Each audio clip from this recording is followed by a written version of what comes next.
Hello friends, आप लोग कैसे? उम्मीद करते हैं आप लोग अच्छे होंगे। और तो चलिए आज हम लोग बात करेंगे मौर्य वंश का। जो पिछले वीडियो जो छूट चुका था और जो बच चुका था, इस वीडियो में पूरी तरह कवर करेंगे।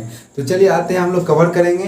तो इस पर हम लोग देख सकते हैं, पिछले वीडियो हम लोग पढ़े मौर्य कला। जो यानी कला का मतलब होता है किसी भी कला को प्रदर्शित करने की जो रुचि होती है, जैसे मूर्ति कला हुआ, भवन कला हुआ और यानी बहुत सारे इत्यादि कला है, उसको हम कला के रूप में जानते हैं। तो यहाँ पे शिलालेख का बात करेंगे तो शिलालेख का मतलब आप लोग समझ सकते हैं। शिलालेख का मतलब होता है शिला पर जो लेख होता है, उसी को हम लोग शिलालेख के नाम से जाने जाते हैं। क्योंकि अशोक ने बहुत सारे शिलालेख किए और बहुत सारे स्तंभ, बहुत सारे स्तूप का निर्माण किए, लेकिन इसे बाद में खोज किया गया, इसके बारे में पढ़ा भी गया। तो इस प्रकार से कौन क्या किए, तो चलिए इसी वीडियो हम लोग जानेंगे। तो हम लोग देखते हैं यहाँ पे शिलालेखों की खोज का बात करें तो 1750 में पादरी यानी कि कैंथलन ने जो शिलालेख का खोज किया। और इस पर हम लोग देखते हैं पहली बार कौन पढ़ा पूरी तरह से उन्हें यानी शिलालेखों को, तो 1837 में आपका यह कि जेम्स फ्रीसेप ने यानी कि आपको पूरी शिलालेख को पढ़ा। और इस पर हम लोग देख सकते हैं कि शिलालेखों पर यानी कि कौन कौन से लिपि थे, तो ब्राह्मी, खरष्टी यानी कि आपका जाके अरमाइक और जाके ग्रीक, ये 4 लिपि थी। और ग्रीक जो अरमाइक थी, ग्रीक और अरमाइक लिपि अफगानिस्तान के क्षेत्र में ज़्यादा था, क्योंकि ईरान और इराक क्षेत्र में ग्रीक और अरमाइक लिपि काफ़ी प्रचलित था। लेकिन आपका खरोष्टी और जाके आपका जाके ब्राह्मी लिपि पाकिस्तान और भारत के क्षेत्र में चल रहा था। और इस तरह से हम लोग देख सकते हैं कि आप अधिकांश की मात्रा में पूछेगा तो कि ब्राह्मी लिपि का प्रयोग अधिकांश मात्रा में भारत में हो रहा था, क्योंकि यहाँ पे हिंदू ज़्यादा थे। तो इस प्रकार से यानी कि आपका ब्राह्मी लिपि जो है यानी कि भारत में ज़्यादा मात्रा में चल रहे थे। तो हम लोग देख सकते हैं खरोष्टी और ब्राह्मी क्या होते हैं। तो खरोष्टी मतलब होता है जिसे दाईं ओर से बाईं ओर लिखा जाता है, उसे खरोष्टी बोला जाता है। जबकि ब्राह्मी का बात करें तो ब्राह्मी होता है आपका जाके जिसे बाईं ओर से दाईं ओर लिखते हैं, उसको बोलते हैं ब्राह्मी लिपि, जैसे हम लोग बाईं ओर से दाईं ओर लिखते हैं। तो चलिए आते हैं स्तंभ का बात करते हैं। स्तंभ देखिए सारनाथ स्तंभ होता है, जिसे 4 सिंह से नाम से जानते हैं।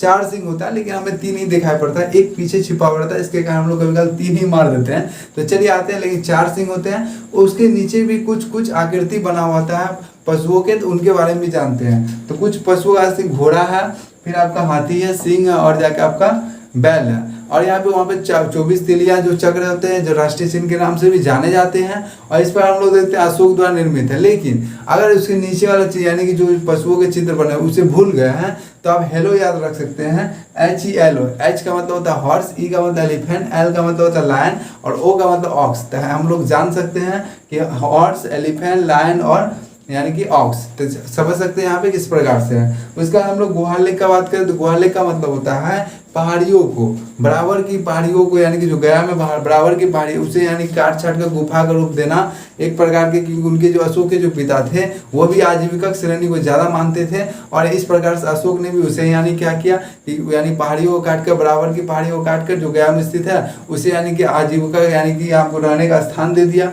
लेकिन उसके बाद उसके पोत्र जो है यानी कि पोता जो है दशरथ, उन्होंने भी इसे यानी क्या किया, उन्होंने क्या किया, नागार्जुन पहाड़ी में गुफा का निर्माण, गुफा बनाया जो गया में ही पड़ता है। तो इस तरह से हम लोग देख सकते हैं किस प्रकार से अशोक ने बहुत यानी कि काफी मात्रा में अच्छे अच्छे काम भी किए। तो स्तूप का बात करें तो स्तूप यानी कि आप लोग समझ सकते हैं, स्तूप होता है कि बहुत सारे जो बौद्ध धर्म के अनुयायी होते हैं उनके यानी कि अवशेष को वहाँ पे जमा किया जाता है। और यानी कि बोला गया सांची स्तूप जैसे मध्य प्रदेश में है, भरूच स्तूप जो 84,000 स्तूप है मध्य प्रदेश में, हम लोग समझ सकते हैं। तो चलिए आते हैं राजप्रसाद का बात करें। राजप्रसाद का मतलब होता है कि राजा का महल, राजा का जो महल है, क्योंकि विदेशी यात्री का कहना है कि जो राजा का महल है वो यानी एक प्रकार का देवता के महल के नाम से भी जाना जाता है, क्योंकि उसे देखने पर देवताओं का महल नजर आता है। 80 पिलरों से बना यह महल है। और यानी कि बात करें तो 80 पिलरों में हर एक पिलर में पत्थर के पिलर बने हुए हैं, और छत पर जो आपका लकड़ी के आकर्षक रूप से दिखाया गया है। तो इस पर हम लोग देख सकते हैं कि राजा का महल पाटलिपुत्र से प्राप्त 80 स्तंभों का लकड़ी वाला एक पत्थर का महल यहाँ पे निश्चित रूप से दिया गया है। लोक कला की बात करें तो यक्ष और यक्षिणी लोक कला यहाँ काफी प्रचलित है कि मूर्ति भी है। और NBPW यानी कि जो NBPW जो है उत्तरी काली पोलिंग मृदवान का मतलब मिट्टी से बने जो बर्तन होते हैं उसकी खोज हुआ था। तो इस प्रकार से हम लोग समझ सकते हैं अशोक के में क्या स्थिति था। और यानी कि अशोक का धर्म का बात करें तो अशोक का धर्म सभी धर्मों का प्रसार यहाँ पे देखने को मिलता है। ऐसा नहीं कि बौद्ध धर्म, वो बौद्ध धर्म को इस प्रकार से लेके चल रहे थे कि उसे लग रहा था हम लोग को यानी कि उसके पढ़ने के बाद कि वो धर्मों का एक प्रकार का सार लेके चल रहे थे।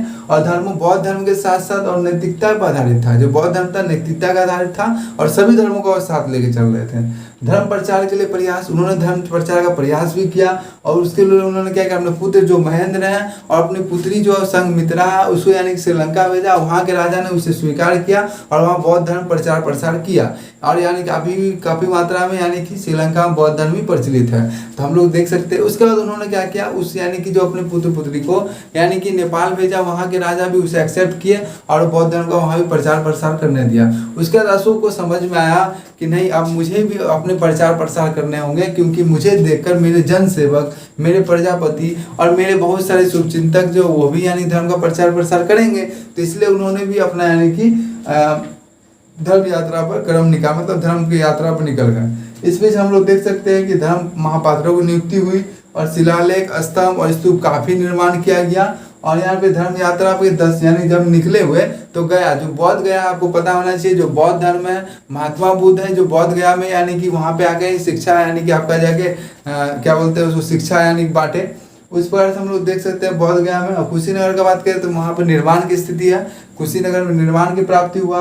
और लुम्बिनी का बात करें तो लुम्बिनी जो है आपका जाके महात्मा बुद्ध का जन्म स्थल है, मतलब वहाँ पे जन्म हुए थे। तो हम लोग देख सकते हैं पहले गया, फिर हुआ यानी कि बौद्ध धर्म यात्रा पे जो अशोक निकले थे, पहले गया गए, उसके बाद कुशीनगर, उसके बाद लुम्बिनी, कपिलवस्तु, सारनाथ, उसके बाद गए श्रावस्ती।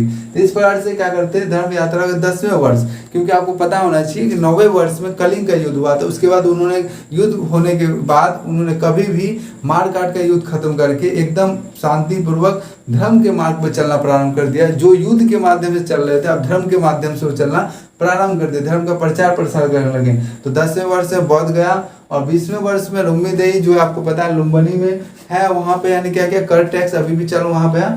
तो इस पर हम लोग देख सकते हैं कि इस प्रकार से इन्होंने बहुत अच्छी मात्रा में और बहुत अभी भी यानी कि भारत के राष्ट्रीय चिन्ह सोच सकते हैं अशोक स्तंभ जो आपका यानी कि बहुत ही पॉपुलर है, उसका यानी कि प्रयोग किया जाता है सारनाथ स्तंभ का। तो अगर आपको वीडियो अच्छा लगा तो लाइक, कमेंट, शेयर और सब्सक्राइब कर दीजिए। और बहुत से फ्रेंड्स, बहुत से माता बहनों, बहुत से भाई बहनों ने मेरे वीडियो को लाइक किए हैं, कमेंट किए, शेयर किए और सब्सक्राइब भी किए, उनको तहे दिल से धन्यवाद। और आप सभी से अनुरोध है कि अपने माता पिता और अपने ख्याल रखिए और अपने शुभचिंतक का भी ख्याल रखिए। चलिए, थैंक यू, धन्यवाद। और आगे भी आप लोग अच्छे होंगे और अच्छे से रहिएगा। Thank you so much, thank you.